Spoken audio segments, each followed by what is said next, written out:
welcome to Real Estate Investing Conversations with Adana. It takes a village. A wise person once said, the best revenge is your paper. So why not invest in real estate? Today we have a forum with real estate investors discussing landlording.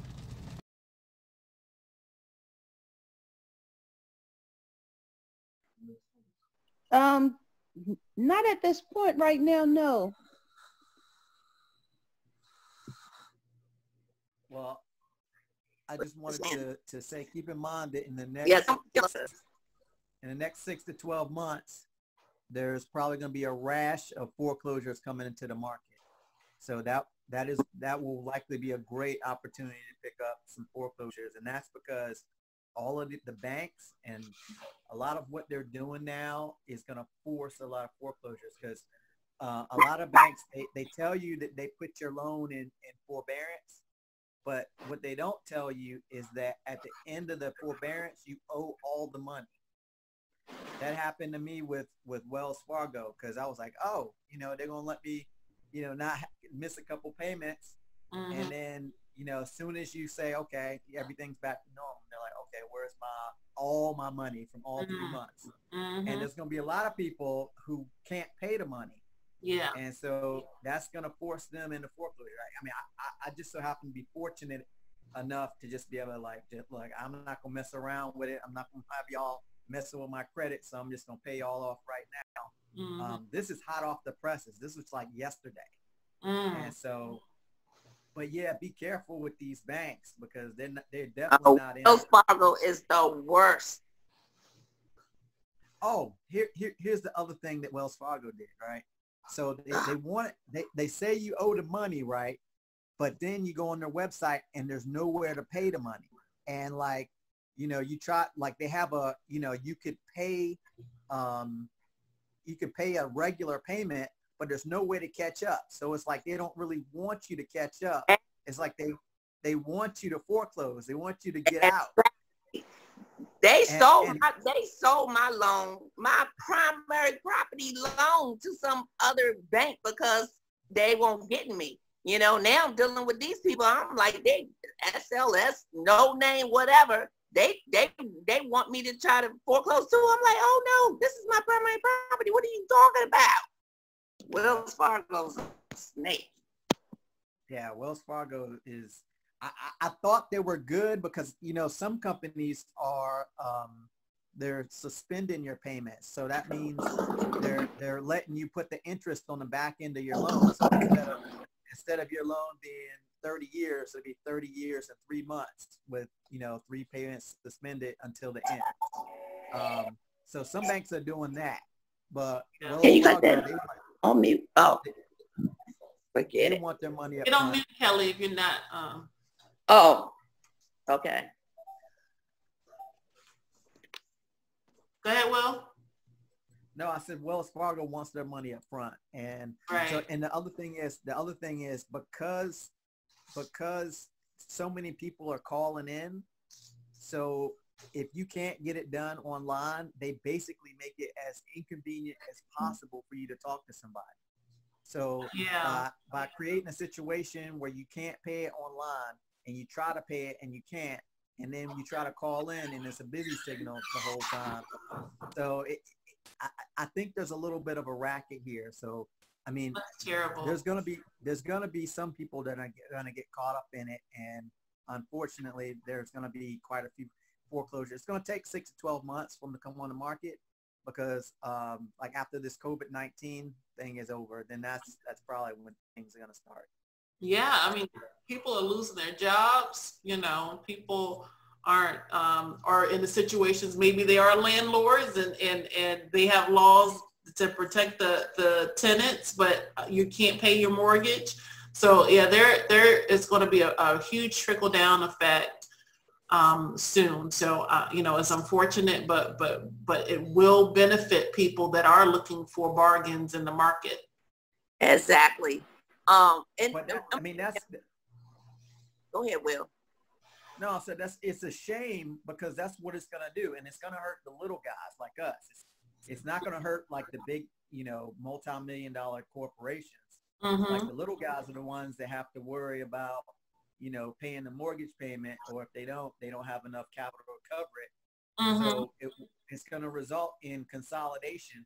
So, if you have a big old real estate investment trust and you come in and buy up all the properties, then all of a sudden, there's really nothing available for the people who are having one or two properties. Yeah. So you got to be on high alert so you can at least get some crumbs. I'm gonna be on high alert. Yes, I am too. That's why we're kind of waiting. We kind of like, should we get this or should we were talking about in last week, just trying to figure out, because in Hampton Roads area in general anyway, the homes can be expensive. And it sometimes it is difficult finding homes that you can get a bargain on and be able to get a good return on as far as the rental income is concerned too. I know you can get in some B and C properties, but but still it's kind of difficult to find some properties that you're actually going to get, make some money on. So when we are, so we're like, hey, should we look now or just, this is a little bit more than we expected. Should we buy this? That's what we were talking about last week, Will, where we were thinking about, hey, we should look into buying land and getting modulars and buying the modulars wholesale for a small small amount of dollars per square feet, and having someone put the foundation in and we can purchasing the property and equivalent to something in a C or D property, but we're placing it in a property that is in an A property or in a B location, A or B location. So because Hampton Roads area is really expensive when it comes to certain areas, and especially on the peninsula side. I mean, I feel like that has so many more opportunities than the peninsula side. But now I'm gonna put Yuri on the spot about his goals. About he's an architect. So what are your goals, Coop? He must be running. No, I'm saying so my goals are to build multifamily because I noticed there's a low inventory. So my goal within the next couple of years or so is to start building fourplexes and to make my own affordable luxury concept that I have. To start kind of putting that start putting those things together. So I'll be testing for my architect's license probably in about, depending on if the exam centers are going to be open, but in the next 6 months I'm looking at my license so I could be a registered architect in the private sector. So I want to be able to kind of buy land and design where the architecture becomes an attractor to stigmatize communities. So right. To kind of start transforming the stigmatized communities to be attractive through architecture but constantly just building duplexes, fourplexes, and moving it. Of course, since I have a VA loan, I want to be able to move from one house to the next fourplex to the next fourplex, and then just kind of just make that as the momentum to where I just I occupy it, I live in it for a year, then I build another fourplex, move into one unit, live in it for a year, and it's kind of just build my strategy. It's kind of like using the VA loan, the no money down, using that as a way to build the project and then live in it for a year and just build another one and just kind of keep on doing that as I go along the way. We can't hear you, Will. We cannot hear you. He's off mute too. No, we can't hear you. You can't hear you still, Will. I don't know what's going on. Make sure you is it you're using your no, he's unmuted. Oh, okay. Can you hear me now? Yes. Oh, okay, I know what it is. Finger and all. Because the I'm talking to you guys through my my Alexa, my Echo Dot. Oh. So okay. So, but that sounds a lot like what I did in the military. I would buy a house, renovate it, live in it, and then move out after it was time to PCS. And I did that for a number of years until I got out of the military. And it did work out pretty well. And now I do a good share of new construction. Talking to Yuri, you've already graduated from architect school, correct? I have my 5.5-year master's degree in architecture, and I'm almost done with my hours that I have to put in with the registered architect as far as mentorship. They have like 3,000, about 4,000 hours. So I'm almost done with all the mentorship hours, and I just have to just pass the exam. So I'm almost at that point. Do you do any side work in terms of plans or anything like that? I will be right now. Actually, my family, we're in the middle of like, right now we're actually looking for an actual house that we can kind of be settled in where, you know, the kids can play in the backyard, because with all this stuff working from home, these kids is wearing us out in the townhouse. So we're looking for a nice vacant, be in the backyard. They can run all day. I'm going to get a dog. The dog can just run around, like wear them out a little bit. I'm trying to keep up with 2 toddlers, but yeah, that's, we're going to be able to get, hold on, sweetie. Hold on one sec. Okay. So, but yeah, so right now we're about to have our first rental property soon. We're going to move into another house, like a house we can kind of have as our hub. We're going to have an at-home daycare out of the house to kind of make it functional to produce money, and not just have it as a living, a place of living, but to actually have it produce. And of course, I have my design studio out of the garage. So that's kind of like where I am with that. And that's and just because I'm putting this on YouTube, I just want to say certain things. So you were talking about, when you're talking about the fourplex and living in one, you're talking about the house hacking concept. I just wanted to make sure I just state that just for terms. Okay. So that the house hacking concept is a great concept. I would love to do. My husband would not like to do it, but but so the concept is going into a multifamily, usually 4 units or less, because with the 4 units or less, you can get a residential loan on it.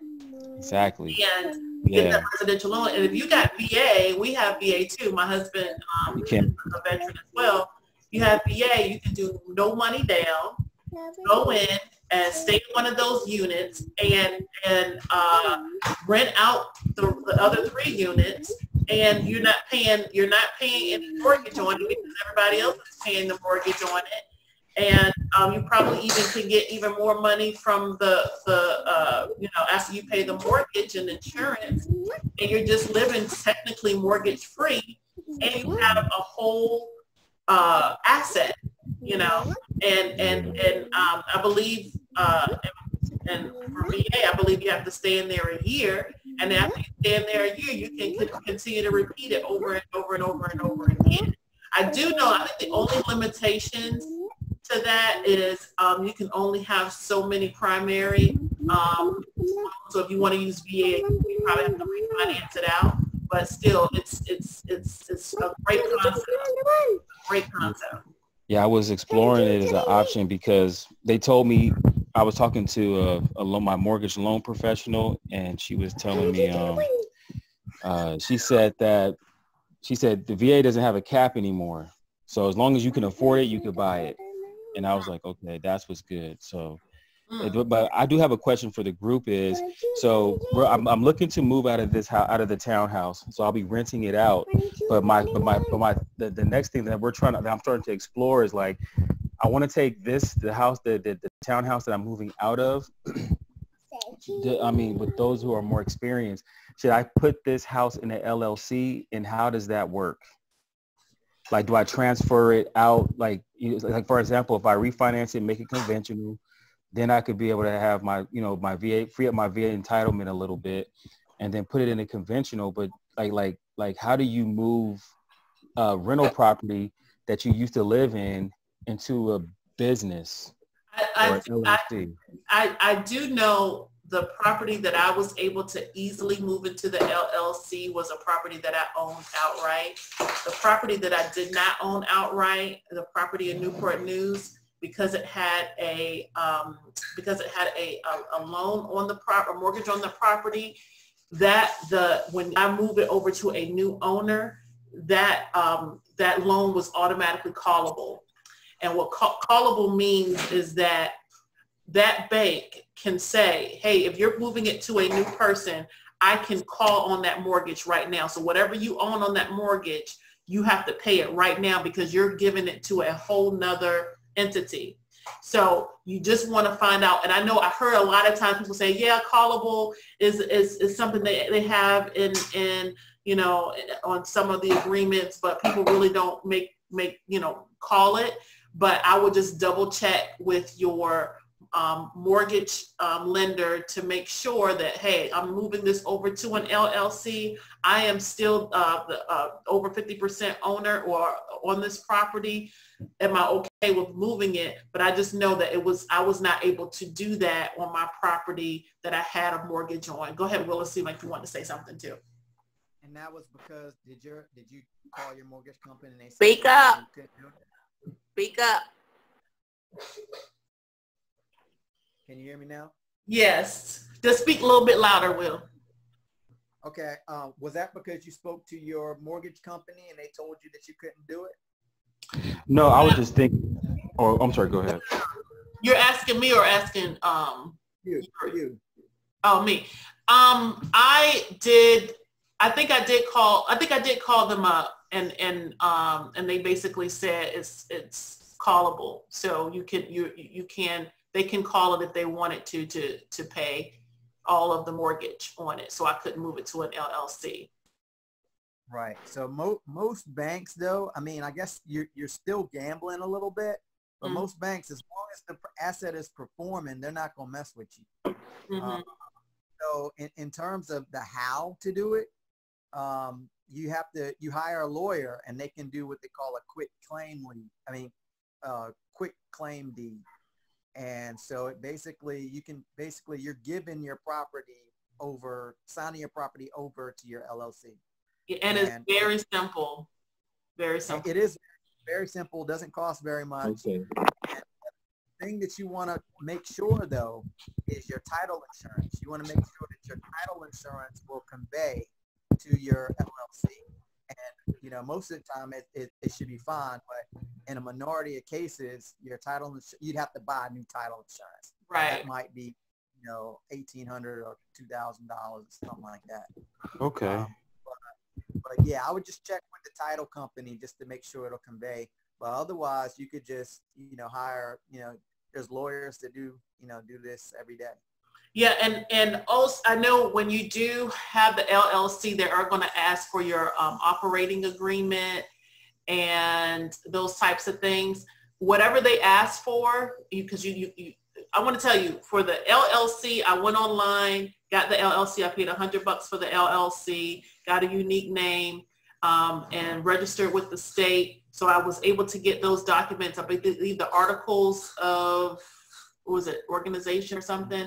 That was automatic, and then you had to create your LLC actual agreement. So basically, my husband and I, of course, own our LLC, and so we were able to put our names within that document. So I tell people, and this is, I'm not an attorney, so you do what you want to do. I want to tell you what was cheaper for me. It was cheaper for me to draw up all of those documents on my own, except the LLC deed, draw up all of those legal LLC documents to my own and give it to my attorney, and they reviewed it and they made corrections. Because if you're asking them to draw up your LLC actual document, not the deed, not the quick deed, but actual legal document, like, he owns 50%, I own 50% or whatever, that document, then it's going to be a little bit higher compared to you going online, you finding some documents, you fill out the documents, you give it to them, they will make corrections, but it won't be as expensive as if they do the documents from a blank sheet of paper. And and it cost me, I believe, like under $100 for her to draw up that quick deed. Kimberly, do you have an LLC?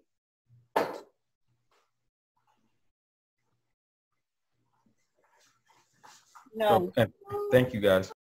Mm-hmm.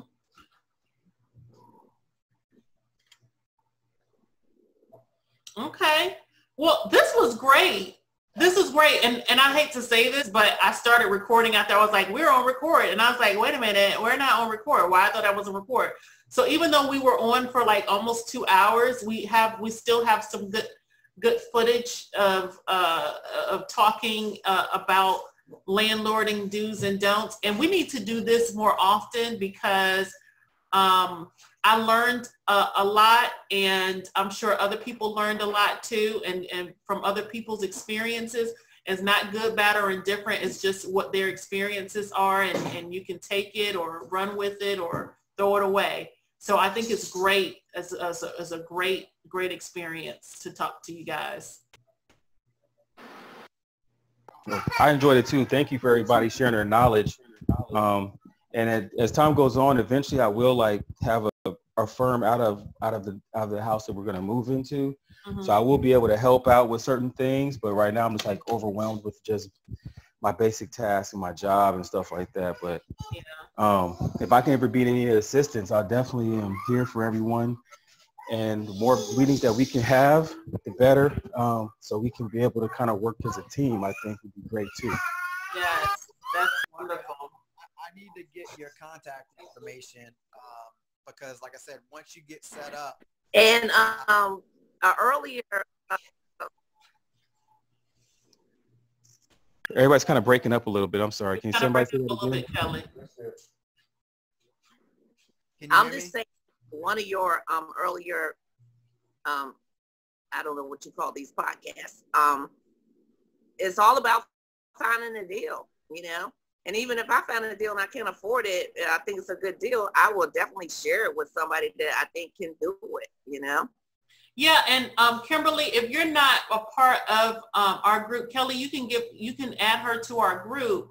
And so and that, because that's the main purpose of our group, is to network. And if we find other, like you said, deals that we know that we may not be able to, you know, purchase at that time, somebody else might be able to purchase or participate in that deal, or maybe combine people, you know, more than one person may say, hey, we can do it, you know, do this deal together. I think it's good for, so I don't know, Kimberly, if you're on Facebook or not, but Kelly can send you the text to our group. And I think that's a great forum for us to discuss these types of things.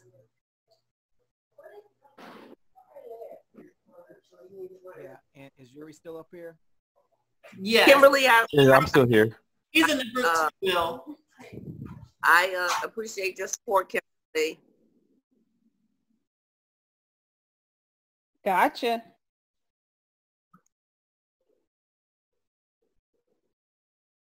My two Thank great you. mentors. Go ahead, Kelly. I said my two great mentors, Kim and Adana. Am I a great mentor? Yes, you are. I appreciate it. And Kim is a great mentor too. Girl, I wish I could be half as what you do. Wonderful. She probably more over.